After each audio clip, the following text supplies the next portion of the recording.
And I Yeah. believe we are live. Welcome back to the War Room, everybody. We are back. I am living in an Airbnb in Scottsdale, Arizona, living my best life.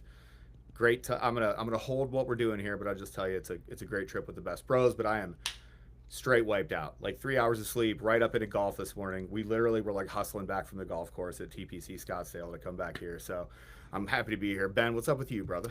Hey, what's going on, brother? How you doing? It's great to be here again, back on the War Room, getting the band back together. Things are going great, just winding down the summer here, rocking and rolling. Had some good lifts today and Ooh. good lift, and then hit a good live last night. So, yeah, things are good. I guess Nate's going to be coming in pretty soon as well, so that'll be good. Hopefully, we start getting everybody in here.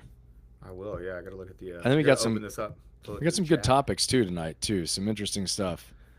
Yeah, so we're going to talk. Obviously, the biggest thing that's happened in recent kind of update history, which is why we're going to start on it, is Bolton had his place raided by the FBI, just like they did to Donald Trump. So we'll talk all about it. The New York Post dropped that. That just happened today. We're going to get into a Ben-driven topic. This one's about UFOs of all things. Like when Ben, we're like, hey, what topics you want to talk about? Ben's like, dude, I totally got one. It would take me a million years to guess that you would have given me a UFO video. Why is this so interesting?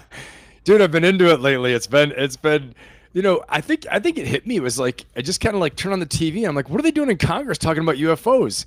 And Right, so I thought, is this a joke? And right. just a couple weeks ago. And then I've just heard it's been more and more and more lately. They said, you know what I heard the other day? I heard from a reputable scientist that they've done more UFO hearings the past 2 years than ever. In 2 years, they've done, even more than they thought they would ever be able to do. Yeah. So something's going on. Massive hoax, who knows? But it's Well, interesting. it's anything but the Epstein files, right? Like there's Yeah. also have you been tracking like the huge object that is moving towards Earth? It's been there a couple times and it's on and people are like, "Hey, it's accelerating towards Earth." It's straight out of Independence Day, right? Yeah. Well, now a report came out, I think I saw yesterday, that they believe that it's nuclear powered, like nuclear propulsion. Yeah, that's what we talked about last night a little bit. It's insane. I mean, this is, and this again, this isn't, it wasn't like this isn't a quack. This is a Harvard professor. Right. This is like what he does. He's like an astrophysicist. He's not, he has really good reasoning behind it. So crazy stuff, man. I don't know. We shall see. We shall Yeah, see for so we'll sure. get into that one as the second topic, and then we're gonna talk some other stuff afterwards. I'm trying to pull up the last Instagram that we're gonna talk about, and then we might throw something funny in at the end as we're sitting there talking. But I'm glad to have Nate on. Nate's doing big stuff over at Valhalla VFT. He goes live after this every single Friday at 5 p.m. So we're always clear of him. So he gets off of here and jumps over there. So make sure when he does, make sure you're going and follow him. His page is blowing up, and for good reason. He's a good dude doing a good thing. So I think he's supposed to be in here. And if when he comes in here, don't tell him I said nice things about him, because that's not how our Exactly. friendship works. It's just basically making fun of each other, hoping to get the other person to cry. Yeah, exactly. And Jake's jumping out of airplanes right now, isn't he? He is. So Jake is jumping out of airplanes. We ought to talk about Jay too. So hey, the reason we didn't go live last week and then kind of changed to the lineup at least for a little bit is Jay is making big moves. I'm not going to put out what it is, but he's taking over an entire new initiative in North Carolina. And it's a big step. So obviously his time commitment for the War Room just became an issue, right? So he's going to take a step back for a little bit just to get everything on its feet and going. And then once it's humming, he'll be back in here. And then we were just out last week because it was funny. The text started going out like, "Oh, holy crap! Wait a second. We all didn't realize it was Friday. We all had other plans, and life got in the way. So that was our bad. But we'll be back Friday, bringing guests as always, and then having the regular cast of characters. I'm sure OG Bobby Johnson, Bobby Aller. I'm sure he'll pop up from Oh time to yeah. time on this bad boy. Always a fun time having Bobby on the show, man. He's such an absolute wild card, like For absolutely sure. crazy, insane person. Dude, Wild for card. sure. For sure. He's hilarious. All right, so what Yeah. do you want to do? You want to hop into this first thing here? Yeah, man, let's do it. Let's do it. We'll just Just go give ahead me and give me a crush little it. I'm background on it excited. so I don't just start making stuff up. I got you. We'll read it together, and everybody can read along here as Awesome. I scroll down here. So the FBI. Let me get this out of. How do you come on now? You'd think I'd be better. I'm not. The FBI raids ex-National Security Advisor John Bolton's home and classified documents probe. No one is above the law. Cash Patel. The big deal about this is Cash Patel basically tweeted out, "No one is above the law," which pissed people off, right? They're obviously using the same words for when they went after Donald Trump and raided Mar-a-Lago, so it's obviously a play, kind of like a thumb in the nose sort of thing. The Democrats are all up in arms about it. Well, it wasn't as if it wasn't bad enough that Kash Patel tweeted that out, and it said, "No one is above the law. The FBI is on the case," basically, like, saying that they were raiding Bolton. And JD Vance retweeted it, and that was not the vibe for the left. So people were freaking out. FBI agents raided the Maryland home and Washington, D.C. office of President Trump's former national security advisor, John Bolton, Friday morning in a high-profile probe involving classified documents. Federal agents went to Bolton's house in Bethesda at 7 a.m. as part of an investigation ordered by FBI Director Kash Patel, a Trump admin official told the Post. Another team went to Bolton's office downtown Washington but did not enter until a judge signed a warrant for that location Friday morning. So they're going by the book on this one, Dano. No one is above the law. At FBI agents on the mission, Patel said in a cryptic post to X shortly after the raid began. So when you're getting dunked on Twitter, you're having a bad day. John Bolton, a big war hawk, national security advisor. This is kind of one of the people I talk about from the Trump administration 1.0 and why 2.0 is different than 1.0. Nate's here. Is that he picked better people. Like 1.0, he had this stable of people, and he didn't want to make his entire new cabinet. So he took hey, I hear you. Gotcha, Nate. Okay, good. We'll introduce you in a second. But to finish that thought up, so there were a bunch of people that were left over that he basically took on. Bolton was in that. He was like part of the old, neocon class. So it's an interesting pick to see the FBI raids him for leaked documents. We're going to put it on pause there.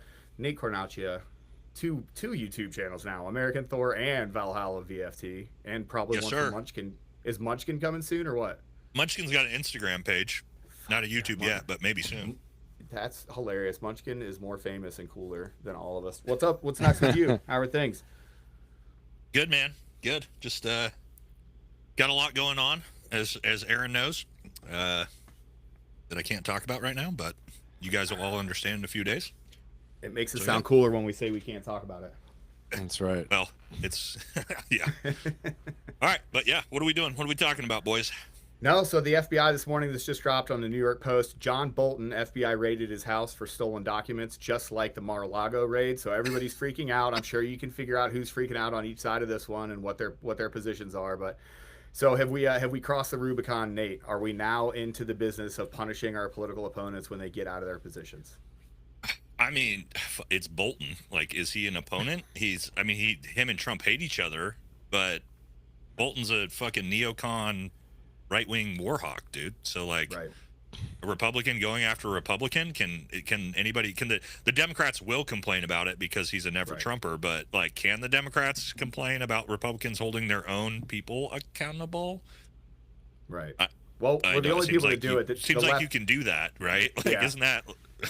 But Republicans are typically the only people that do it. They're the only people that like censure their own party, right? Democrats are just it's a thing. They just wait the news cycle out. Ben, what's the way forward here? Like, is this valid? Is it not? Like, what are your thoughts initially? I know you just saw it when we pulled it up, but what are your thoughts on it initially? The judge signing the the raid and everything like that. I think it's I think they're crossing the T's, dotting the I's on it, and as he said, no one's above the law. If they have good reason to believe that he has stuff in the house, I mean, if he's got nothing there, nothing's going to turn up. It's not like they're going to go in with sledgehammers and doing like a big SSC trying to find explosive material stuff. They're going to grab documents, grab hard drives, grab stuff like that, and check it out. But there's got to be probable cause. They can't do something like this unless there's probable cause. And a judge had to sign off on this. Yeah, right. So that's what they said about the Washington D.C. office. Is that team even waited for a judge to sign a warrant before they'd even enter? So they were doing it exactly by the law, and it looks like.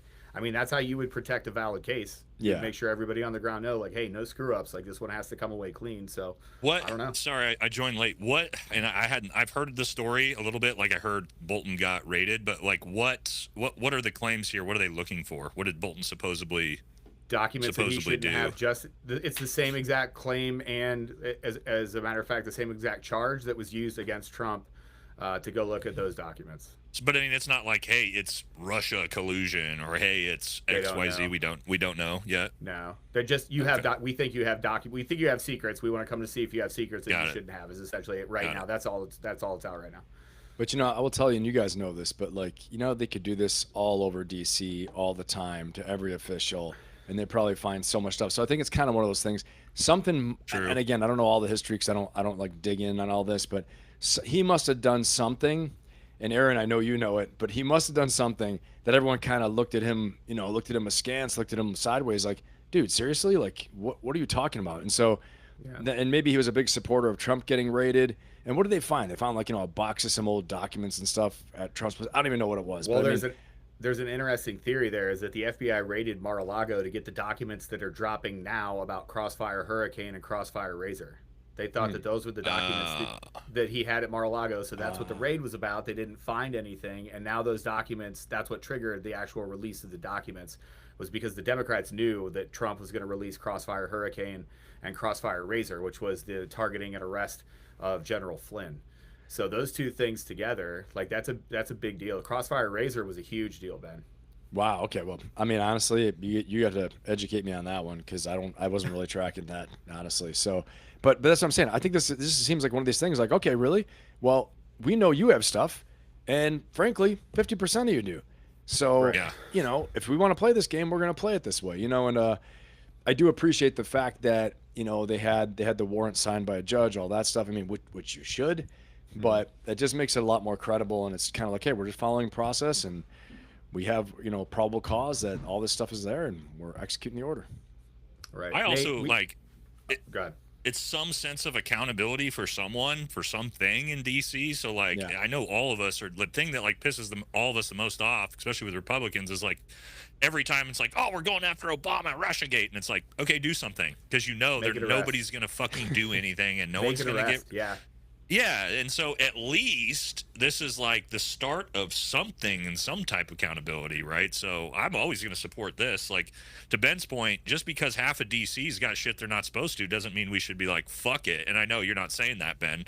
You're obviously just saying, like, yeah, it's a fucking corrupt shithole. We get that. But, like, I don't mind if we start holding people accountable. I feel like that's kind of what we all want. But, Nate, you're the smartest man alive, Mike. My question to you is going to be like, do you feel like the Republicans are finally using the lever of powers, which they haven't done? This is a constant gripe with Republicans is nothing ever happens, right?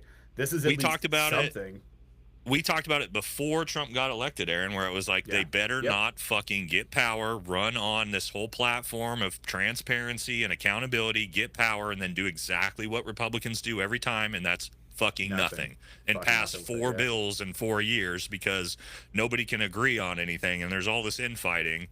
So yeah, I mean, I don't mind you showing me that if, like to Ben's point, if this guy if there's something credible that he's not supposed to have, I don't mind you going after him and fucking getting him for it. Democrats will do it. Fuck, they'll do it. Yeah, they will. Democrats got no problem holding the other side accountable, right? We've seen that. And what I wonder too is maybe if this is just the beginning, and what they're doing is almost like a show of force. Like, hey, we're doing this to one of our own. Guess what we're gonna do to you? Watch this. I mean, because you would think that it looks almost petty. The first thing to do is come after somebody else in the Democratic Party to do the raid, but they came after one of their own. So I mean, I think that sets a real credibility tone. It, raises the credibility level that they're actually doing it for a reason. So I don't know, pretty well played, actually. So Ben, I wanted to ask, like, where does this go too far? Like, everybody wants accountability, everybody wants there to be some sort of repercussion. What would you warn against for a guardrail for not to go too far on this stuff? Not to turn into Gestapo fucking America. Yes, 100%. Exactly what Nate said. I think if it can be handled by hey, putting out a policy and warning, look at you got 30 days, and then we're really going to start looking at all this stuff. Just be warned, warned ahead of time that clean it up. It has to be some kind of amnesty period, something like that, and handle it properly, get rid of it properly, no questions asked. But because I think otherwise, then you can use it as a real political weapon to really take people down. You can slow political processes down. Oh, we believe that there's some classified here. Yeah. And so they go and raid. Right? They go and raid like someone's house. My neighbor's a communist. right. Because I'm sick of him parking his RV in front of my house. Ask the children. Where are the communists in this neighborhood? Where are the classified holders? I think that's one right there. Yeah. I mean, it's terrible because historically there's a lot of bad stuff attached to that. But Yeah, but to your point, like that's real shit that happened in societies all over the world, republics, different places. You know. Yeah, for sure, man, for sure. Well, guys, we can continue to talk about the president using the power that he's given, but why don't we flip the coin over? And there were some charges that got brought up on Donald Trump that haven't been doing so hot. A New York appeals court completely throws out the $500 million penalty case against Trump in the Letitia James civil case. Now, if you'll remember, this is the case that stemmed out of the Southern District of New York. Letitia James famously said she was going to prosecute Trump and then followed up on it. 2 years later, people say that it was a politically motivated attack. She basically accused Donald Trump of hyperinflating Mar-a-Lago to get loans against it. Here's the problem, is that no one was injured in that case. When Trump paid the loans back with interest, even Deutsche Bank came forward and said, listen, we loaned him money with interest. We were happy. He paid it back. There's no injured party. That's how the law is supposed to work. An injured party makes a complaint to become the complainant, and then they have to talk to the defendant who is going to defend what the complainant says. You have to have an injured party for that to work. This did not work in this case, but it went through. $434 million was the first actual fine. The $500 million comes with interest, but that was thrown out. There was a little wrinkle in this case, however, that Trump is still liable for the charge, whatever that means, even though the bank said that he did nothing wrong. However, the amount of damages was thrown out because essentially there was no standing to do so. So, an appellate court has thrown out the $500 million fraud penalty against Donald Trump in a high-profile case. The New York Appellate Division overturned the penalty, ruling the disgorgement was an excessive fine that violates the 8th Amendment. That is cruel and unusual punishment. Fellas, we'll start with you, Ben. How do you feel? I'm going to give my friend a hug, too. He came in from England for this weekend. Nice. Yeah, for this, I guess it just doesn't make any sense. If he paid the money back, how do they have a case? It's like almost laughable. Like, okay, really? Yeah. Oh, okay, I'm in trouble for this. I'll just pay it back. And they're kind of like, and now what? Yeah, it happened years later. And the thing about it is, like, people say everybody do this. Adam Schiff is actually under investigation for mortgage fraud in a different way here. People do this all the time because people forget there's two people in this argument, the other being the bank. Donald Trump can go to them and go, Mar-a-Lago's worth $150 bajillion. And they come back and they go, no, it's $17.5 million. That's what we'll give you the loan. There's an agreement. You can't strong arm. Have you ever been able to just strong arm the bank in some sort of negotiation where you're like, no, my house is, you had an an inspector come over and it said it's worth $80,000. Now it's worth $220. The appraisal, right. Like, nah, he was wrong. And I think that if he has political sway and he's like, no, it's worth $100 bajillion, and they're like, well, we think it is because maybe it will be now that you're president. That's on them. Bankers don't care. They're gonna make money. And maybe the banker looks at him and goes, hey, that's cool, but we're going to build it. We're going to give you a lot of money here, but we're going to build in a whole bunch of penalties if you don't pay this on time, and they get progressive in dollar amounts. So we're going to get that money. But if they're betting on him to be successful and pay it back and they want to accept a higher valuation, fine. But that's not even what happened. They agreed. The loan was paid off with interest. There was no injured party. They went along. But the fine is now gone. Amazing. Yeah, I think the big issue here and why, and whether you're a never Trumper or you hate Trump, regardless of that, like look outside, like set yourself aside from who it is. Trump is the individual.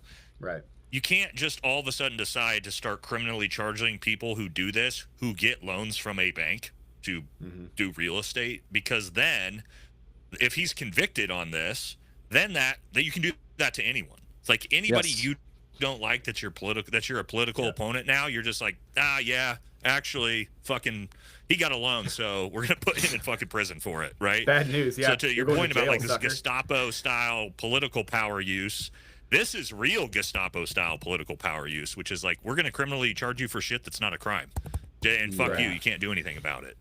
And so that's where that we talk about the slippery slope we just talked about. This is what like going down at the bottom of the slippery slope looks like, which is literally weaponizing the justice system against someone you don't like. So that's why this type of stuff can't. And I think why it's getting thrown out too is I think so many other rich people are like, no, you cannot make this a precedent, because once this becomes a precedent in court, we can all get fucked by it. So yeah, for sure. Now, Ben, I don't know how mind blown you were by talking about Donald Trump and having that case overturned, but tell us about aliens. Let's talk about this. So I just turned We on need my Jake on TV. here. Where's Jake? Jake, Dude, They're he's the skydiving alien today. guys. dude. Jake's Oh, with is the he? aliens right now. He's encountering Yeah. them as he goes down. They're watching him. Exactly. But dude, I was like, I'm just in my living room. I turn on the TV, and I'm like, there's a congressional hearing going on, and I hear them talking about like UFOs and aliens. This is a couple weeks ago, and I was like, what? Seriously, this is all back now? And so I start, looking around, looking at things.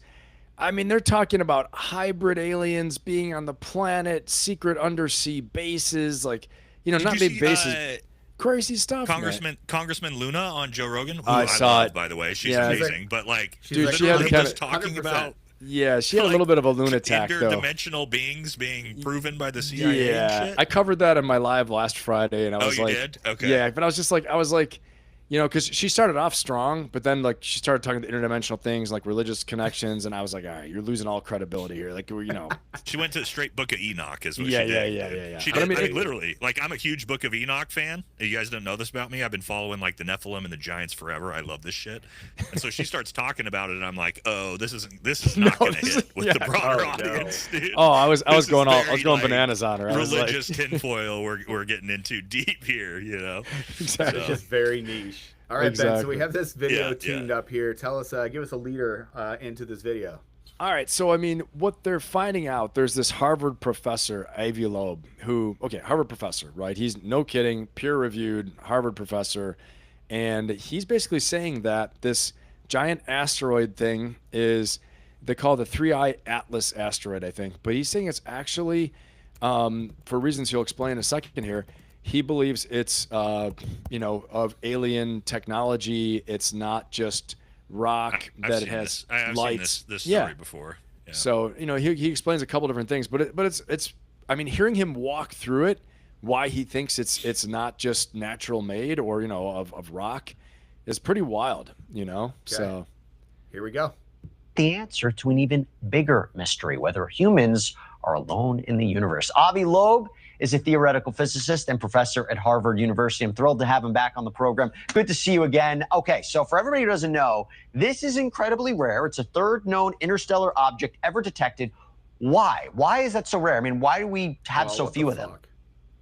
Well, thanks for having me. Okay, that's- They're difficult to spot. There aren't many that are passing through the solar system, but this one is quite unusual. It's relatively bright, meaning that it has, if it's a solid object, has a diameter of 20 kilometers. That's bigger than Manhattan Island.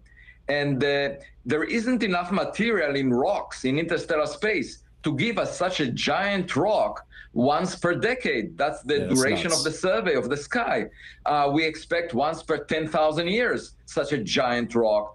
And so the question is, what is it? Now, people argue that it must be a comet, but for a comet, you usually see a cometary tail trailing behind it. In this case, the deepest image that we had with the Hubble Space Telescope revealed that it has glow in front of it, not behind it.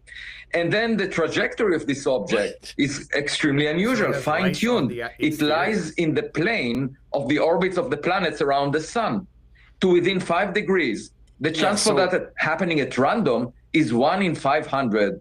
And this then is like a it slingshot comes at a effect very thing. special time when it passes close to Mars, Venus, and Jupiter. The chance of that happening for this object to pass so close to these as they move around the sun is 1 in 20,000. And when it gets closest to the sun, the Earth would be on the opposite side, so we can't observe it. That could be on purpose if it Right. wants to do some maneuver, taking advantage of the sun's gravity or Right. sending probes to the Get inner outta planets. here. So I it don't looks need this quite in my life, unusual. man. It came from a direction But, I where think- there are lots of stars in the sky. That's why we had a hard time identifying it. The question is, I think is it's it good there. technological? But I Well- think one of the big things, like so right there, and I didn't even think about this last night, but what he's talking about is, the slingshot effect that satellites are meant to use, where they get sucked in towards the planet or the mass, the sun. We've all seen Talladega Nights slingshot. Yeah. Okay, there you go. Yeah, shake and bake, baby, shake and Yeah. bake. Shake and bake. So I it love gets when you pulled say in, and then it gets shot out the other side faster. And he's saying like this looks like it's a planned route to take advantage to the slingshot effect, to take advantage of that we do this to our satellites so they get further out into space and they carry momentum, have more velocity.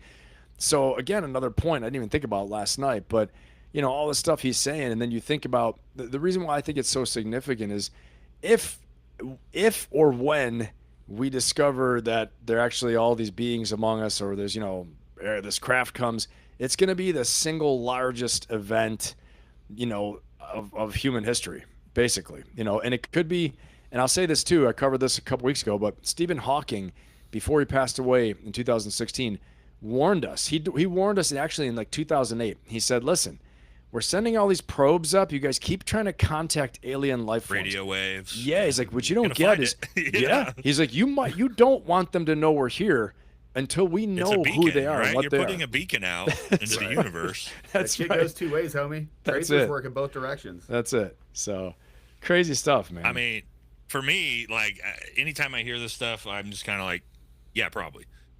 I'm like a big fan. Again, I started talking about being a big fan of the Book of Enoch. I'm a big fan of where human beings actually came from, and like you guys know Graham Hancock? Do you watch any of his stuff? Yeah. So Graham Hancock essentially says that modern archaeology, the story that we're told, right, that humans essentially found society at about 6,000 BC, and in Babylon, and expanded from there. Like, all of that is completely fucking wrong, which things like a Gigli Tepe, like all these massive giant monuments that they're dating to like 14,000 BC, which correlated at the exact same time as like the Younger Dryas impact, which was the big apocalypse that stopped the Ice Age. And so anytime I see this, I'm like, well, every society around the globe has like the exact same story, especially when it comes to like the floods. And that is, there was something that came from the sky that came down and taught us, in even Samaria, they say, we didn't know how to farm. We didn't know how to do irrigation. The people from the sky came down and taught us how to do all these things, and that's how we started our society. And so for me, it's like every single early society has the exact same story, which is that these figures from the sky came down and taught us everything we know. So, like, why wouldn't you believe if, like, the way I look at it is, should we believe all human societies if they all have the same story, even if it's like 7,000 years ago? Probably. It's probably like them writing down the historical account of shit that happened. It's probably not like that all came up with the same made up story together. You know what I mean? Because it's like, for us, 10,000 years from now, let's say fucking AI takes over and there's an apocalypse, and they dig up some stuff that talks about like however we became what we became. People would be like, nah, that's dumb. You know what I mean? Like 10,000 years later, those were idiots back then. Right? That's what we think. Like, 6,000 years ago, these people were just cave dwellers. It's like, no, they were modern humans with brains that are exactly as strong and functional as ours. And we know how smart fucking human beings are. So for me, yeah, aliens, yeah, probably. Like, what? Why? Like, really? Are we supposed to believe that like we're by ourselves in this entire vast universe? I think that's retarded if you think that. Yeah, I think you're in good. Whether it's interdimensional and it's a religion or God or all these or angels, demons, whatever you want to believe, right? But I mean, just to think that, for me personally, I'm not telling you what to think, but like we're by ourselves in the universe, that's like a fucking okay. Like, I think tough sell for me. A lot of people are saying that exactly. Like, a lot of people are saying you're right. I mean, you got like, no kidding, highly credentialed people, serious minds, like not like. We have people would joke 20 years ago, they're quacks, and they're talking about this stuff. But these people are testifying before Congress under oath. And I played a clip last Friday again about this guy testifying, and he was getting grilled, and finally they were like, no, we have no knowledge of aliens, no. And then they said, how about, because they're being very specific, and you see them closing up, not wanting to talk. And the congresswoman asks him, it was like Congresswoman, I can't remember, Baird or something like that. She's like, hey, how about alien craft under the sea, like an orb? And he said, yes, that is true. He's like, yes, to my best of my knowledge, an orb rose out of the sea, met another orb. This is like this dude who's like, no kidding, like, general level, very serious minded, not like some quack. He's in the full Congress testimony, and he's just like, yes. And everything else, they were like, no, we haven't seen aliens. Nope. He's like, but an orb rising out of the sea. Yes, we've seen it. Yeah. What? I don't know, man. What's interesting to your point, Ben, is there's a lot of conspiracy. The reason that we stopped searching the sea. The reason, because we don't even know, like 95% of our own ocean, we have no idea what's in it. Yeah. We stopped going to the moon. We stopped going over Antarctica. This is like tinfoil hat shit, but the reason why we did all these things before, like we wanted to go to the moon, we wanted to find what was at the bottom of the Mariana Trench, we wanted to know what was in Antarctica, and all of a sudden, like, not anymore. All the governments just said, nope, no more of any of that, guys. You can't go to the moon. You can't go to the bottom of the ocean. You can't go to Antarctica. And it kind of makes you wonder, like, why the fuck did all the governments all at once decide, like, we need to stop exploring? Like, it's kind of fucking weird. The funniest thing about it, when you think about, like, especially like space at Antarctica, so you're telling me in the middle of the Cuban Missile Crisis, the entire world is at odds. Nukes are off the border of, not nukes, but missiles are off the border of freaking Miami. And you're telling me in 1963 or something, all the countries get together and they all just agree unanimously, hey, Antarctica's for science, okay? Let's just move on. Right. Because during that's the what Cuban happened. During almost nuclear Armageddon. That's what happened. That is exactly how this thing happened. They all just got together like, hey, listen, we may have other, like, Khrushchev, you calm the fuck down. Kennedy, you shut the fuck up. Hey, everybody, I know we have our differences, but we can all agree Antarctica's for science, right? And everybody was just nobody like, could go to Antarctica. Right. It makes you wonder, did they show them something? Were they like, what? Now, have you ever heard? Okay, now I'm going to go down this rabbit hole. But here we go. I heard something that like Eisenhower had a secret meeting or something with like, you know, a representative from the aliens or something like that, and you know they signed a treaty. I mean, there's all this stuff that they talk about around these circles. There was a movie about that. Okay. I had no clue. No. That exact plot. Eisenhower basically, I forget what or TV series it got National really popular Treasure for a while. with It's Nicolas based on Cage. Ben. It's based National off Treasure of the 2 with story that you're Nicolas telling Cage. though. Okay, They made a whole. Somebody in the chat might know. They made a whole movie about that exact story. Really, I gotta see that. I had no clue at all. But I'm a big maybe it Hollow was- Earth guy. Like, I think Antarctica is the passage to a huge landmass that we don't know. It doesn't There need to you be go. anything special, just like it's the gateway to another huge landmass, like the one that looks like our world, but maybe 10 times bigger. I'm a big I know fan of that's a popular one for sure. I love that one. But also at the same time, why is no one allowed to go look? Literally, Right. like Yeah. you're literally not allowed to go look. And they're gonna The be go- like, no- it's the cold, world it's governments hard. will not allow. Yeah, no planes are allowed to fly over it. By the way, Really? so you know, Yeah, like no, no you're not commercial allowed to airliners fly. are allowed to go that way.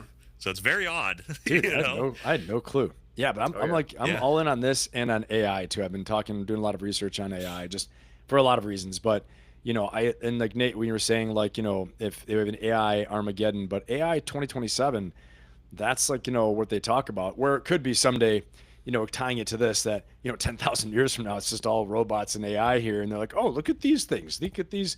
What were these like creatures when they had brains? They looked like they're fairly smart. Well, you know? I don't think it's 10,000 years away because doing my master's program and in my MBA, like AI is everything, obviously, in business school right now. Understanding that it literally is the way of the future for entrepreneurship and all this different stuff. But what I would start to think about is, okay, AI is one thing, but when you get a robot that's designed good enough a bipedal humanoid robot that can do everything a human can do, which Tesla and Boston Dynamics, like these companies are not very far away from that. We're talking like 5-10 years away from that being a reality. Yeah, And then they had a test you this put the other day with it. Chat GPT into the brain of that robot, and you have a fucking superhuman. 100%. You have a superhuman robot 10 years from now.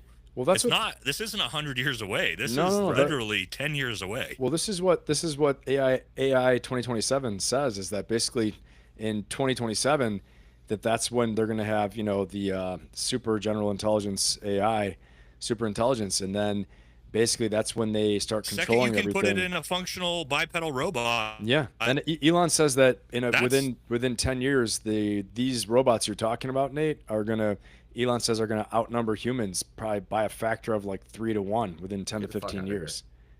Get out of Well, here. and so then the conversation is like, do people work? Well, we got to watch this video. We got to queue up this video. I played it last night a little bit. But, I mean, like, you know my point. Like once you have robots that can do everything for society and produce everything you need, like everybody gets a stipend and everybody just. That's what they say. You turn into them That's fat exactly people on Wall-E, dog. Do you guys remember that? What's that I was story? just gonna say Wall-E, right? Yeah, that's really that's the premise of that movie. There's a story with the Morlocks and all that, where the Morlock monsters live underground and all the happy. What is it? Not Lord of the Rings. Not Lord of the Rings. It's another one. It's another one. It's a classic. That's more, Aaron. That's more. Someone knows it Lord in the chat. You're talking about the biggest Lord of the Rings fan you're ever gonna find. More. Yeah. Okay. It's like the Morlocks come up and they eat these people though. They give them this happy life, this easy life, and then they come up and they steal them and they eat them. So someone in the chat knows this story I'm talking about. But it's like literature. I want to say what's up to the chat. Hi everybody. I saw all the regular names in there. Hi Jasmine. Hi Aaron Love Hate Club. Hi everybody that's in the chat. Hi Supra, Maga, all those dudes. Giovanni, my favorite dude. What's up? Thanks for coming out and hanging out. You guys are awesome. You're really cool. Ben, overall, I got to ask this question. Yep. Would you bang an alien chick if she was hot? I don't know. I mean, it depends if it's like, consensual, you guys really hit it off. Do you know what you're do you know what you're is close enough? Well, I mean, is it an alien or does it look like a human? He's a fucking Marine, Aaron. No, Aaron, he's a Marine. Why? He's going to be the first. Asking. The first person to fuck an alien, but I guarantee you will be a Marine. Before that, though, I think the question is going to be robots. These robots are going to be like human-like. Oh. Yeah. Sex bots, you say? Yeah, I mean, something like that. Yeah, Japan's pretty close to already having that. Like, they're pretty much there. Yeah. Japan is the #1 supplier of I saw one, Ben, that they have Japan. I think it's Japan has developed a robot that is almost close enough to develop a human baby inside its artificial womb. Yeah, that's wild, man. No kidding. Get out of here. Yeah, I don't know if I think saw about that. like with in vitro and like all the things we can do robotically and already to produce a child, like you can technically do it inside a robot autonomously from start to finish. And they're getting very close to. Holy crap, that's crazy. Which is that's crazy. Here.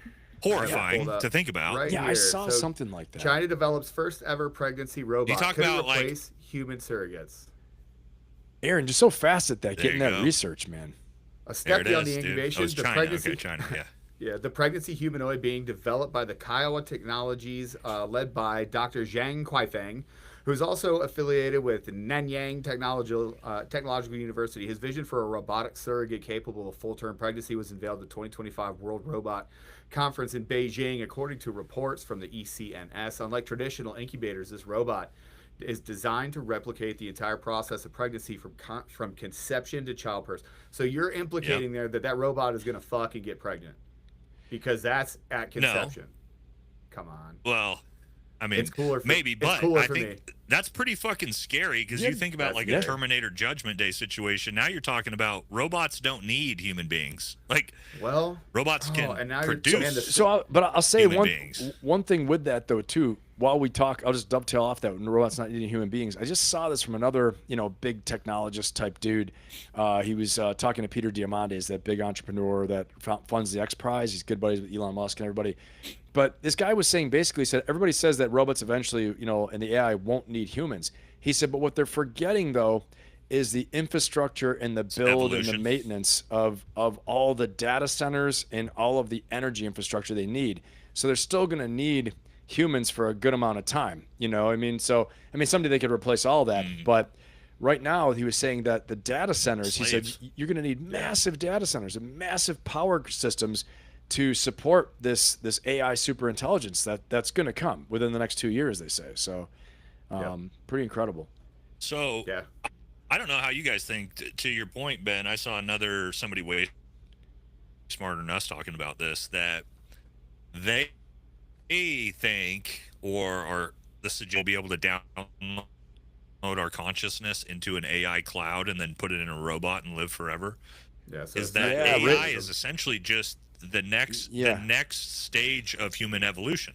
Yeah. So you think about like humans have evolved and they're going to evolve to a point that they beat our own we basically evolve outside of our own biological forms to where we can upgrade a consciousness into a robot that can, or a cloud that can essentially live forever. And that's actually the next just natural phase of human evolution, which is kind of crazy to think about it that way, because we're That's why Like, I think Ray today in Kurzweil. 2025, we're like, that's wild, but like 100 Well, years here's- from now, that Totally. could just be Here's the like, that's here's just the crazy how it thing is, you know? Yeah, yeah. Sorry, crazy thing I just spun out on, but like, all right, so you're gonna have AI that is so sentient that it's going to think that it has its own consciousness and then involve itself in the world. That's who you interact with, right? And then humans are gonna be able to download their own consciousness into AI. We're gonna get to a point where the AI is so good you won't be able to distinguish between a true human soul and an AI program. Yeah, I mean that's where it's going. It's going. But is there a because difference? Right. Well, that's a bigger question. I think. I think like if you're someone that's heavily religious, you're going to say yes, there is a difference. But if you think about God as a creator who implants your soul into this human form, which is essentially just this is a carapace that is carrying my soul. Well, how is that different than my conscious? With my consciousness technically is my soul. That's kind of the idea, right? You guys Well, if I didn't take know my you're getting all this soul out heavy of stuff tonight. this frame and put it in a robotic frame, I still have my soul, but I have a different carapace that's carrying my soul, right? Is that sounds like a I mean, good it movie? almost you can fit religion into it if you need to. Yeah, it sounds like that's a really honestly, it's a fascinating now it gets thing. into like the simulation, right? Like the simulation theory. Your point, we're about to create the ability to have a simulation so real that artificial intelligence thinks it's a regular alive Have you person, seen right? Nate, have you seen Alien Earth yet? Did you guys see Alien Earth? Alien Earth? No, I haven't. Oh, you got to see it because exactly what you're talking about. So years ago, Ray Kurzweil, who's one of those big futurists who's had a lot of predictions come true, he talked about exactly that. That eventually, he talked about this 25 years ago. That eventually, we're going to be able to copy our consciousness and our brain, put it into a robot, and then we're going to be able to kind of live on forever through these artificial, these synthetic beings, these synthetic, bodies. But that's exactly an Alien Earth. I know someone in the chat, you guys have seen it, but Alien Earth's super cool. It's a continuation of the Alien series, but this one boy genius figures out a way to get and he's a trillionaire. He's one of the world's trillionaires. They have a couple different trillionaires in this story, right? And so he figured out how to do exactly that, how to copy your brain, transfer it to a synthetic body. And so it's you, but you look different. Your capabilities are unbelievable. All these things like that. So definitely check it out, though, at least just to see that part, Nate, because it's just what you're saying. So very cool. Well, we really took a turn on this one. Thing that goes with this. I'm all about it. I love this stuff. Final thing to wrap it up, though, the philosophical debate on this is: would you do it if you could? Would you upload your consciousness out of your body to live for eternity? I wouldn't do it because for me, as someone who's very sort of faith driven, I believe that there's something beyond my current state of consciousness that whatever it may be, I'm not saying like heaven, hell, or anything like that, but there's something else. Maybe there is, maybe there isn't, but if there is something else that we're designed to go to, I've now trapped myself into a prison frame to where I can't escape that ever for eternity. This is why you guys come to Valhalla. This is why you come to this channel. Yeah. You know what I mean, right? We go deep, homeboy. Something's great. What's the downside? If not, if I'm wrong and it's oblivion, you guys ever been put under for surgery? Yeah. Yes. Like anesthesia? Yes. Yeah, oblivion's not that bad, dudes. Like we've all been in it. If you've been under anesthesia, you wake up and you're like, "Oh, that was kind of fucking okay, cool." It's not bad. Oblivion's not that Well, bad, guys. I but know it's scary the only for the human counterpoint would mind be to wrap this. it, but it's like. But the only counterpoint would be what if though this was a nudge from the Creator, from the Almighty Intelligence, from God, from Jesus to tell you like almost like in that last South Park. I gotta go back to South Park when he's like, "Come on, freaking do it, do it." Like it's like. He's urging you. He's like, I'm giving you a new body. What do you think? You guys created this yourself? I put the ideas in his head. Do it. Yeah. You know what I mean? So, and then you're like, no, I will not. I'm adhering to doctrine. And he's like, no, get in the freaking thing. Get in it. Well, then you shouldn't have put the story of the mark of the beast in the Bible if you didn't want me to take shit like Amen. that. That's what I'll say about. That's a great point. That's that, a great point. Lots of stuff happens tonight. You're kind of warned about not taking something synthetic into your body in the Bible. So damn, War Room is on fire tonight. We're like really going deep. Holy well, we're crap. gonna keep it going. We're gonna hit our mentorship question for the week, and then we're gonna this is a close good it one. out. So ask you guys about problem solving, right? So I've gotten a lot of feedback. It was funny. I had a conversation with one of my friends at work the other day, And I laid out a problem that I had. I was like, listen, this is the next step. These are the things that we can learn from the next step. But until we get other information, that's the next step. We just got to make these decisions and go forward. And he had a great piece of feedback that made me think about it. And he was like, all problems aren't that linear.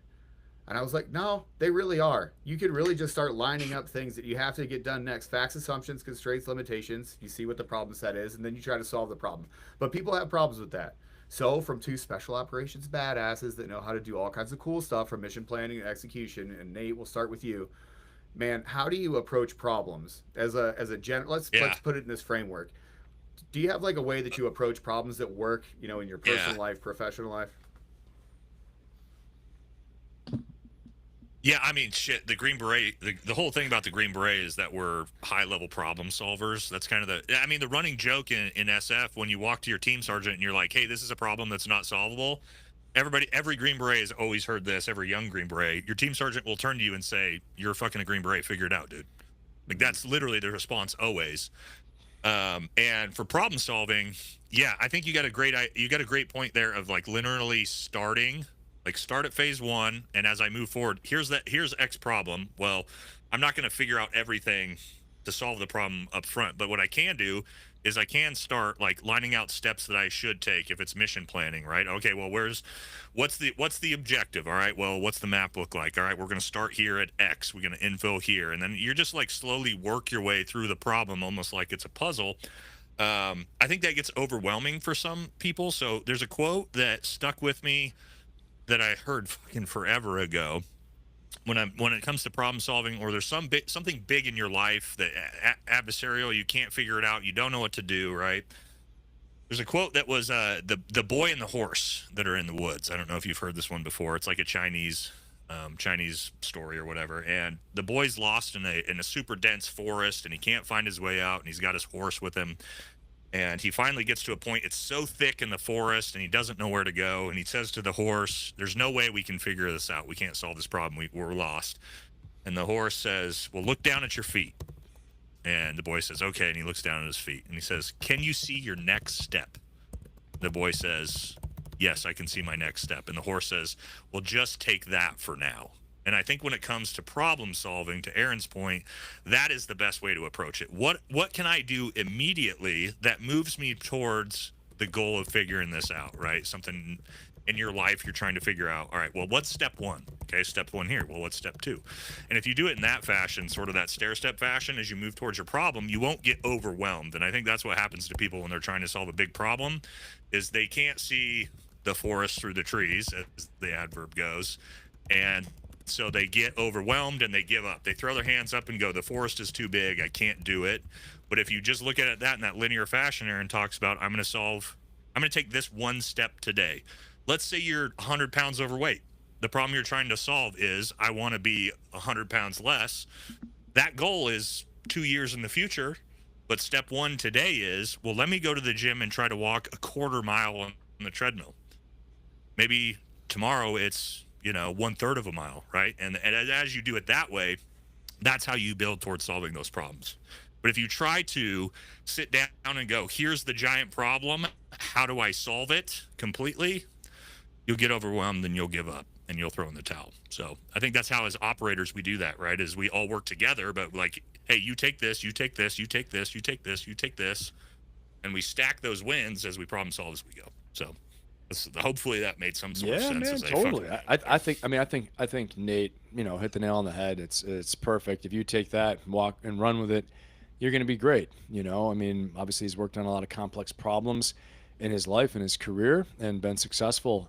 I think the one thing I would add is, and again, just to back it up, another saying is, how do you eat the elephant? One bite at a time. I heard that, a long time ago when I first came to the military. But then, I think, so given all that Nate just said, the problem I see a lot with problem solving for people is, 1, distraction. 2, when it gets hard, they get really discouraged. And I will say this, some of the problems that are, we can call them complex, maybe they're not, maybe it's simplicity, I don't know how to say it, but they're harder problems, meaning takes longer to develop. People will sometimes quit on it because they think that solving this problem, maybe it's not weight loss, maybe it's something. Weight loss is very hard for people, but like, let's for me, I'm always working in the business space a lot, but someone trying to build a business or do business tasks or like, growing a YouTube channel or you just name it. Okay. All kinds of things. It might take you might think it takes X amount of time. It might take you 10X to get it done. And as much as we want to, all be the next Elon Musk or this or that or whatever, saying, well, we'll get that done in half the time. It might require you to do 3X what you think or 5X or 10. Almost always it's more than you think, especially if you're just starting out. So persistence, dedication, and, again, like Nate said, though, focusing. If that one first step you took the first step and you're like, okay, I don't feel like I'm any closer. Just keep stepping, man. You got to keep stepping towards it. Keep taking action. And honestly, keep it simple. Focus on what you can control. And I will say this, leveling up your skills and your knowledge base as you solve problems. You got to continue to learn, continue to grow, find people that have done what you were trying to accomplish. I will say that's so big. Yeah. It's one of the biggest lessons I learned, in all the leadership stuff I've done of big organizations. I would say this, and I wish I knew it ahead of time, but I'll say this, find an outside expert that's just going to tell you what's going on objectively. Like, you're doing it right, you're not doing it right. Anybody ever seen that thing on Instagram where the kid's a Native American? He's going, hey, he's singing, and his uncle sticks the stick in his mouth. He goes, you're doing it wrong. He jams the friggin'. It's so damn funny. But he's dropping massive unfiltered truth. You're doing it wrong. Sticks the stick in his mouth. And I'm saying somebody has to tell you, dude, you're off. Like, you know what I mean? Like, I got you guys for, YouTube and all this stuff telling me, hey, this is how you do it better. This is how you get better. I wouldn't know any of this crap. But I'm lucky enough to have, honestly, I'm like, it was like a Zoom call. It's all your content's been looking good lately. Thanks, man. I'm trying. I was like, dang, Ben's getting it. Trying. I want to caveat on that because you kind of explained some things better than I was trying to say, right? And I just had this conversation with Jameson Travels yesterday, who is my YouTube mentor and has been for a year. And I mean, I talk to him every fucking day. Everything that guy tells me, I'm like, okay, I'm going to take that. How do I implement that? How do I use it? It's that like outside mentor, like Ben says. But we were talking about this the other day about growing a YouTube channel because I had started the second YouTube channel and it's fucking exploding. But that's because I learned, I spent 2 years honing the craft and learning the ins and outs. And so your second venture, it's like anything in business, Ben knows, like the second business you start is a lot easier to be successful than the first business you start. You've already learned all the lessons. But he was like, yeah, because you take every piece of advice, you try to incorporate, you're always trying to improve, you're always trying to educate yourself. And he's like, what happens to most people, YouTube explicitly, they don't get that success right away. And so they stop trying to improve, they stop trying to upgrade, and they just give up. And that's why those YouTube channels don't make it. And to Ben's point, my first YouTube channel, it took me 3 months to get to 5,000 subscribers. My second YouTube channel, 2 years later, took me 4 weeks to get to almost 40,000. But it's because I didn't give up in the first year. I mean, the first year of my YouTube, I got to 30,000 subscribers in the first year of my YouTube. 30,000. That's okay. It's pretty good. Right? But it's not bad, but I mean, I had to grind, and then I hit 205,000 by the second year because I didn't give up when I wasn't getting any traction, and my YouTube videos were doing 100 views a video, and I was going, man, all right, what do I do next? Okay, let me try this. Let me upgrade this. Let's upgrade the camera. Let's get new editing. Let's get new software.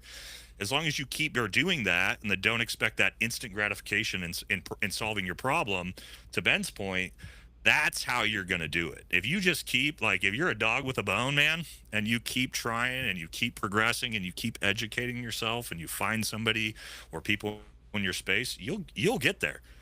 It might take you longer than the guy next to you. It might take you 10 times as long as the guy next to you, but you'll get there if you don't quit, right? So that's a big part of problem solving too, to Ben's point, is not giving up. And guys, that's great. Everybody listening, I mean, coming from Nate, he's giving you like real world thing he just lived through, and that's badass. I mean, so yeah, hats off to you, brother. I think it's too, like, people don't see either. Like this morning I woke up to, like, like not a hate comment, but like, you know, someone told me I lost my morals and all these things. I was like, what the frick? I'm laughing. Well, So of course, Oh yeah, of course, coming. and the way I am, Yeah, man, that's how you know. I'm like, they don't understand. Like, Ben, I like that's a fighting. Great sign for you, That's though. a great sign. Thank you. Yep. On YouTube, Aaron knows. I'm not Aaron's up to got you. Big. Like a Come on. year and a half Oh, ago, yeah, when I come on, started man. talking about people starting to talk shit to me. Remember we had that conversation? And Yeah. you gave me advice on like the shit you respond. Uh-huh. That was like a Oh, year yeah. and a half ago because I started getting those where I Oh, yeah. started getting Always. people like talking shit, favorite and I trick. told Aaron, and I'm like, these motherfuckers, right? You Right. know, and he was like, dude, here's like, here's what I do in response. But that's how, Ben, that's a great step in your YouTube group. Thank you. Growth is once you start getting the haters in the comment section, now you're reaching outside that That's it. like core audience base and like Yeah. bringing in outside. So funny. I people, woke up and in the yeah, morning. dude. I was like, look at my Yeah. phone. I'm still kind of sleepy. Did my usual morning process. It You was should like, be- yeah, you're like Yeah. this and that. I was like, oh, that's nice. I'm like, LOL, you know, like, You should I be just got thankful one because I'll tell you what, like it 3 takes- minutes ago. Like 3 minutes ago, somebody said this guy's a fucking fraud too on one of my videos that I was talking about. I'm like, which yeah, it was like about like Rob O'Neill or Tim. He's like, Right. yeah, you're a fucking lying piece of shit too. And My you're like, favorite one. Before, so, you know, a year and a half ago, Ben, I would have been like, nah, fuck you, piece of shit. Let me show you my DD214. You know, and then now Right. you're Yeah. just like, Roger, Dude, here's dude, how far got I've it, evolved. tracking. Yeah. Yeah. Aaron, I you don't have a even- hate club. I do have a hate club. Aaron Love Hate Club is awesome. He's been around since like the Yeah, start Aaron, of the one. oh yeah, dude. Aaron's in But, political commentary, which is the most The worst. fucking toxic space. in the Insane. world. For sure. Yeah. I accept every part of it that I get. I'm a terrible person. You can't say anything mean to me that I haven't already said myself. Like anything that you said to me, I've said Yeah. to me 6 inches away from a mirror. So you're not going to get me to like cry in the comments. But it's hilarious. Like my favorite one recently, it was the episode with me and Matt Kubler, and we were talking about SEAL Team 4 and killing their commander. Oh, the Joe Price yeah, episode. Matt. Wait, what happened? What? Yeah. Wait, what happened? Dude, so Matt Kubler came on. So he talked about wanting to come on the podcast. We did episode 1. It was amazing. We Matt's a basically good went dude, through- man. People get mad Yeah. about him because he exposes shit, but Matt's a good dude, man. He helped. Well, Wait, me a did you lot say with they the killed their John Chapman commander? stuff.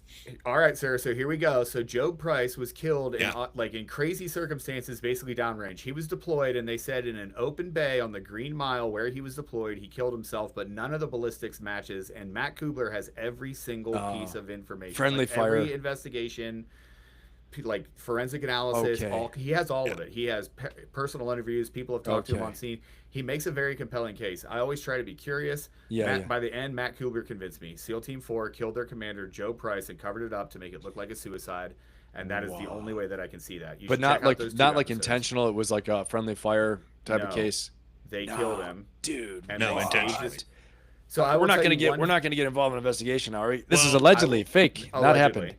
It's already over. So Okay. I mean, it's been. I mean, Nah. it's 10 years old. Well, So the one thing I will tell Matt's you. been working on this for a long time. He wrote a 7 book about. years. Yeah. Holy shit. Dude, Yeah, can but, I tell you real quick? I'm sorry, I'm jumping real quick. I know, Aaron, I'm sorry I'm jumping over you, but I will tell you the single greatest fear I had as a commander. We'd be doing what do you call it, training hits. I was getting ready for direct action deployment, training hits, all this crap, like, all kinds of shit, right? Breaching, going in, simultaneous strikes, multiple structures. I'm C2ing everything. I'm going in sometimes just C2ing with all the birds overhead. And all I thought to myself, shit would spill out on the outside. And so now we're fighting on the outside. All I thought is, I can never have a friendly fire. It was the biggest fear I ever had. I thank God I never had it. But it was like, I'm not kidding you, as a commander, it was the biggest fear. Like, I didn't know if I could live with myself if that happened. Had a friendly fire incident. I'm like, stuff happens in That's gunfights. as It a goes both JTAC, ways. too. As a JTAC, that's your biggest fear in the fucking world. I can imagine. Yeah. Bro, there was a guy that I went through my first pipeline But, with. And um, he was trying to be a pararescueman. He ended up being a controller, and he called friendly fire on an army Oh, team. Jesus. It's a big deal. Dude. Yeah. fuck, So, Aaron, dude. tell me the You rest, gotta Aaron. live Sorry. with that the rest of your life. You're telling But me. to your point about this story, are we lagging a little bit? I was just waiting on what you were saying. I don't think so. I think I cut Aaron off with his story to tell him. Can you I hear was me? afraid of that. Yes, I can hear you. Yes, Nate. Nate, you're the Mr. Beast of the war room. We can't lose you. Come on. Yeah. Okay. Otherwise, we got nothing. We're all gonna. No, so what I was gonna say is like that Matt's story. There's a couple things in Matt's story that actually like people are like, oh, that's crazy, and you're like, well, listen to my dad talk about Vietnam, dude. Dude's because they thought they were putting him in positions in the infantry, and you had draftees, and like it was a whole different war and a whole different setup. But like smoking a lieutenant who's like doing dumb shit and gonna get you killed, that wasn't rare in Vietnam. And then when you mix into like the reality is when you start digging deep into the SEAL community in the early like 2000 to 2010, that shit is a fucking mafia. I mean, look at Logan Melgar was fucking assassinated. Like, there's so many stories of this, of corruption in the SEAL community in that 2000 to 2010. Did we lose Nate? I don't know. They have a whole book on it. It's called Code Over Country. Like everything that he's bringing up. Ben, I will give you the one fact about. Yeah, tell me what you were saying. Yeah. Yeah, the Job Price incident. One fact that makes you go, you know, sometimes you're presented with a fact and it actually opens up a rabbit hole and everything else because you're like, I can't answer that. I got to look deeper into this. All right, so the SEALs completely washed Job's body. So this was an active crime scene. They did not close off the crime scene. In that time, the SEAL team cleaned Job's body up, put him in a different set of clothing and a watch cap, and then got him ready for transfer. They said they wanted to present Job's body correctly. Why would you wash off the body of someone that's under investigation? I didn't have my internet plugged in. I was on Wi-Fi. Oh, okay. You're on your hotspot on your phone. Yeah, I was on hotspot. I just plugged my direct line back in. Average. No, but I wait. don't So know do you do Wi-Fi or do you do direct line? You're good. Yeah, I have direct line. I have my giant like fucking editing PC is right next to me, so I have the internet plugged in. I'm on Wi-Fi. But anyway, I don't know where I cut off, but like to the point, yeah, in Vietnam, like smoking a lieutenant that's doing dumb shit, that was super common. In the SEAL community, a lot of corruption in 2000 to 2010. A lot of sketchy shit that's happened to where you're like, you hear Matt Kubler's story and you're like, actually, a lot of that sounds kind of like some shit that probably happened. Right? Yeah, especially when you see what they did to John Chapman and like you go down the line and you're like, oh, there's been a Logan Melgar, right? Like there's been a lot of these stories that they've covered up, you know? Right. And sometimes you wonder, is this a cultural issue? So. Oh, and the SEAL teams at 100% is. Yeah. I mean, because I've learned this. But there's soldierly virtue in a lot of other, and I love, I got a lot of SEAL brothers, obviously Jake, and a lot of great friends who have done great things and really professional. But then, I mean, you see like just kind of the I don't know, the place, where, SF comes from, has like good soldierly background. Yes. Marines, same thing, PJs, you guys are a special breed all your own, dude, but there are very few of you. I mean, I tell people, people are telling me about SOF and they're like, I want to go in this. I'm like, don't try with the PJs. And it's very hard. You can try for us. Yeah, I mean, it's lowest. Talk to Aaron. No, it's your lowest success rate. Like if you want to have the lowest chance possible of succeeding, right. Then absolutely I'm not saying that to be a go jerk. drown I'm just yourself. saying, Go like, for it. Mathematically and statistically, we tell people that all the time. There's 7,000 Green Berets, homie. Like there's not 7,000 PJs. Right. So 100%. Yeah. There's not 700 PJ. What I learned with the SEAL community, especially dealing with like the Tim Kennedy shit and John Chapman shit, is the SEAL community is kind of like a mafia, and they will not hold their own accountable. They will get on a phone. DevGru dudes will get on a phone call with me privately and go, here's all the fucking information ever that you need. Like, here's everything about Rob O'Neill. What do you need? But if I'm like, hey, you have a giant platform too, you could hold your brothers accountable. They're like, well, that's not really how it works for us because everybody's got dirt on everybody. And it's like this, it's a real mafia situation. I know people might hear that and be like, oh, that's crazy. The SEALs are a mafia. Yeah, kind of, man. And so like in the Green Beret community, it's not that way at all. So we get a piece of shit and we're like, fuck no, you're not going to be a representation of the Green Beret. No, I mean, really, right? You guys have seen it. Like, look at the Green Beret meme pages and all Brent Tucker and me, all the Green Berets, like just fucking dogpiled Tim Kennedy when they found out he's a liar. The SEAL community doesn't do that, man. They're the one community that's like, well, we don't really want to say anything. We don't want to ruffle any feathers because if I ruffle your feathers, you might know some shit about me that I don't really want to come out. And I think that's a lot of why the SEAL community and it stems from the top, like a cultural organizational level. From when you look into like Jason Williams, man, and like we're talking about dudes that are like involved in like the OBL raids and all the shit that are very impressive warfighters, but you're just like, you start hearing stories, you're like, whoa, what the fuck? Right. And I almost give it to their credit of like they don't break ranks. They're like Democrats, man. The SEALs are like Democrats. They will not break ranks on each other, which is like Eric Deming is the only one who's been like, I want to clean up my community. And the community's like, yeah, well, we don't really want it cleaned up, bud. So like, the fuck out of here. So yeah.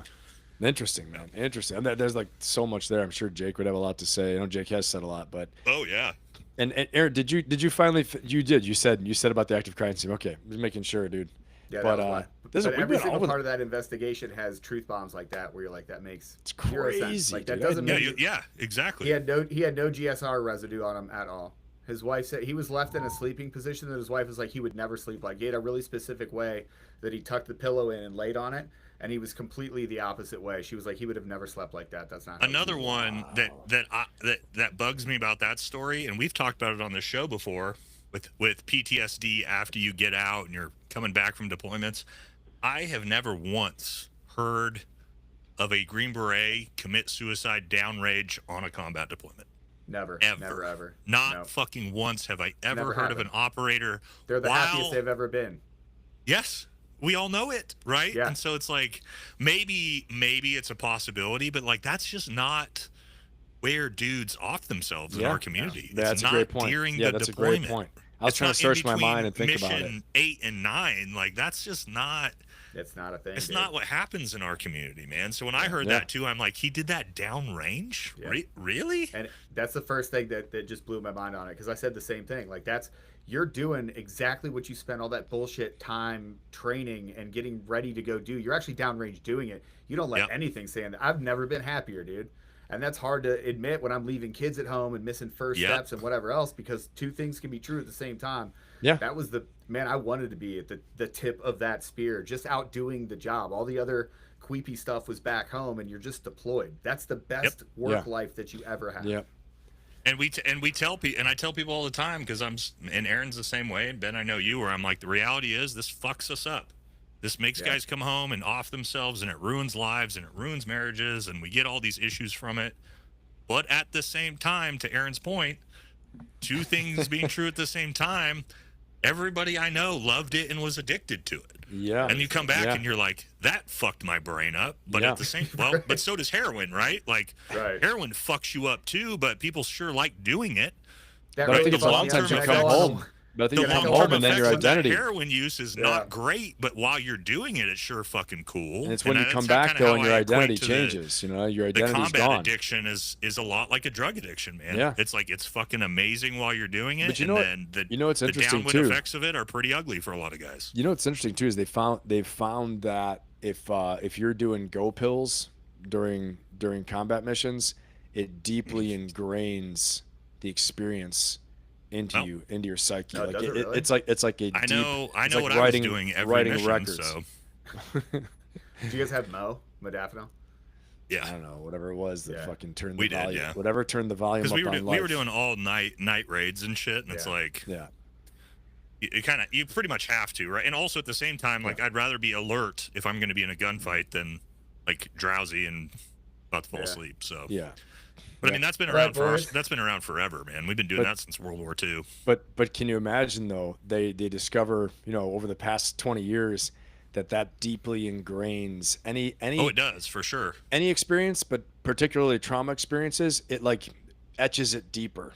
It etches it deeper. So I'm sure it does, man. Loss of identity, hyper intensified experiences, all these things like that. So you got a lot, there's a lot going on, a lot for people to do. Well, ketamine does the exact opposite, and that's why it's such. And Aaron would know way more about this than me even, but it's such a good disassociative for guys who've just like had their legs blown off. If you pump a ton of ketamine in them, immediately it disassociates the trauma with the event in their brain, and they actually don't have as bad of PTSD. Correct me if I'm wrong, Aaron, but they don't actually have as bad of PTSD later in life because of having that disassociated trauma like removed from the situation. I don't know if I'm explaining that right. Dude, one of my old guys, John Stevens, has this big thing on. He has the psychedelic radar now, and he does big ibogaine treatments down in Mexico. So many of my buddies have been getting that done, so it's amazing.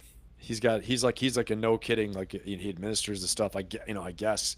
But yeah, he's on Instagram, and he's been having. I think he was on that big special on, was it Fox News or something? It was a big documentary. So, But you guys can. I've had some teammates get that done recently, and it's changed their lives, dude. Yeah. Like some of my close buddies and teammates that like I deployed to war with, they're like, dude, and it's like one of those it's like it actually removes the top level of anxiety from your body. So it's like instead of when like the anxiety hits you like it does to all of us, instead of being at like a 9, it's like, oh, you're only gonna hit a 3 instead. So like something that shouldn't cause you to fucking freak out, it like a normal person, it doesn't do that. Like, normal people, it's like, oh, if my kid didn't do something right, I'm like, nah. But like a normal person would not be upset. It like resets you back to being like a regular human being. So I've heard a lot of good things about Ibogaine. I'm going to give you your flowers. That ketamine explanation was not only exactly correct, it was explained in a really, really good way. I would use the same words that that's right, baby. What I will say is that, yes, they actually did studies on this, and they had trauma patients that were given ketamine post-injury versus morphine. And the ketamine patients, it was like overwhelming, like 73% less PTSD claims for specifically the reason that you said. Is morphine stops the pain, essentially stops your body from being able to process pain through our normal process. Ketamine disassociates you from the event. So they saw a lot better return for PTSD, so it wasn't nearly as traumatic. But you crushed it, and you did it in a great way. Hell yeah, dude. We covered a lot of ground. We had some current events. We talked about aliens. We hit you with a mentorship question. This is a good one, man. This was a good episode. Yeah, I know. It felt good. For sure. Just the three of us. Yeah, it was great. It was a lot of fun. Well, we had the three smartest guys on here. You know what I'm saying? Jake's in the chat.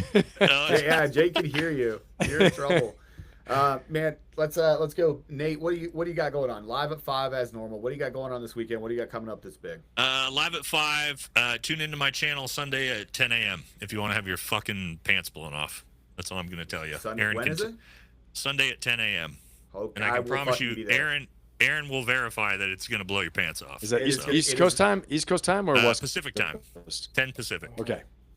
It is I'll text you offline about what's going on. I haven't told you about it. But yeah, let me know. We got some. Aaron knows, but I want to hear it. And Jake knows, but I haven't told you yet. So. All right, Ben, what do you got? I'm live Sunday at 4 p.m. So my new live times are Sunday at 4 p.m. That's going to be more of my core leadership stuff, kind of doing some case studies, things like that. Tell you some stories from my own life. Some of them are pretty funny. And then Thursday night at 8 p.m. I do live more of the reaction.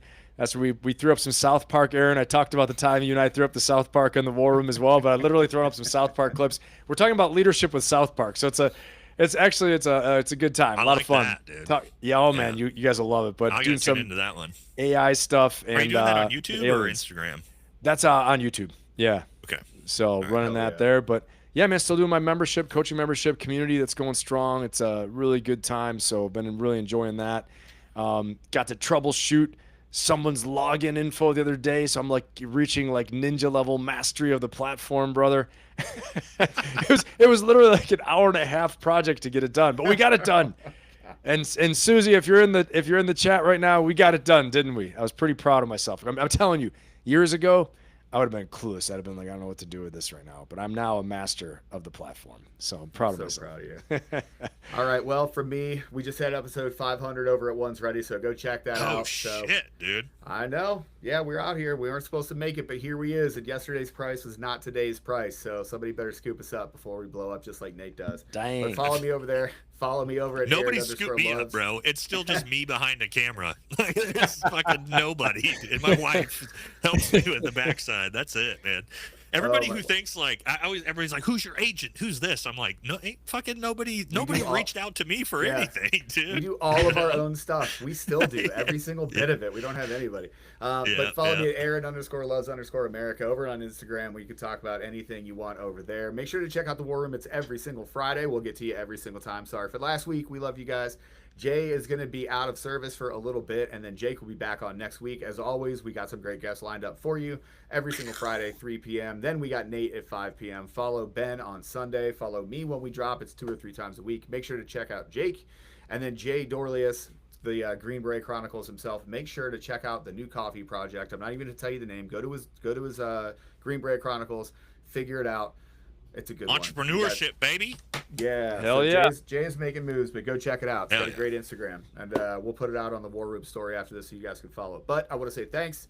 You guys are awesome. We'll see you next week. Parting shots. Ben, Nate. See everybody. Hey, Aaron, thanks a lot for running the show this week. See everybody in 45 minutes. Hell yeah. Go Later. to Awesome. Live, everybody. Blow it up, man. All right. Later, boys. All right. See you, brother.